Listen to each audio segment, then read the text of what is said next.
qiso cajiib ah waxay ahayd gabadh aad u wanaagsan oo xifdisan qur'aanka kariimka ah.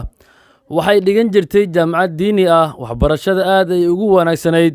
hooyadeedu ay u dhagan nugleyd, deriska iyo asxaabteeda aad ay u jeclaayeen. xilligii dambe habeenkii markii la gaaro waxay akhrin jirtay qur'aanka kariimka ah. codkeedu aad ay u qurxoonaa, kor ayay u akhrin jirtay.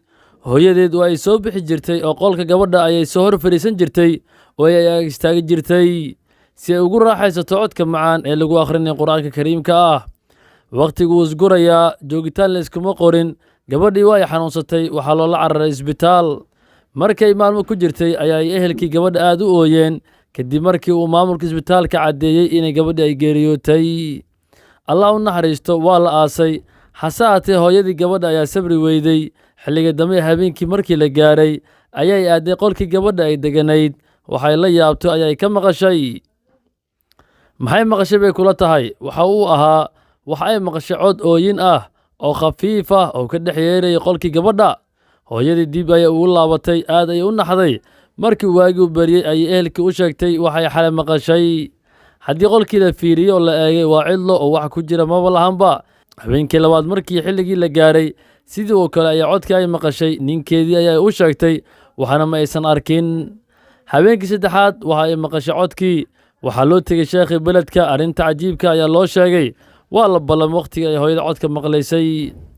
doonaysa inaad barato qur'aanka kariimka ah, higaadda carabiga, kutubta shareecada islaamka, ducooyinka, adkaarta, adigoo jooga gurigaaga, goobtaada shaqo, hab online ah. haddii jawaabtaadu ha tahay maxadka baytulxikma ayaa kula diyaara ee nambaradan hoos ku qoran kala xiriir. mahadsanid. sheekhii dhammaan deriska gurigii ayaa laisugu tegey. markii xilligii la gaaray ayay codkii ooyinta ahaa maqleen.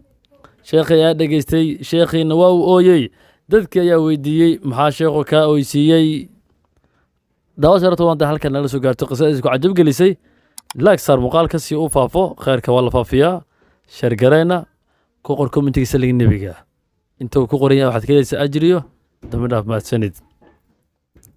sheekhi waxa uu ku jawaabay, codka aad maqlaysaan waa malaa'igta ilaahay.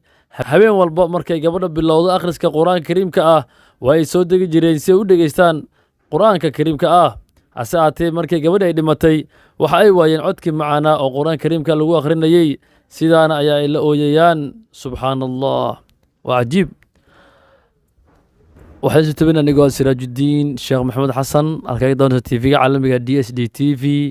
haddii aadan ka mid ahayn asxaabta nagu xiran, falow taawo nagu soo biir si aad u hesho qisooyinka cajiibka ah ee diiniga ah iyo siiradii suubaneed nabigeena sal alay wasalam iyo dhacdooyinka caalamka o dhan si aad warbixin fiican uga hesho. nagu soo biir oo ka mid noqo asxaabteen. mahadsanid.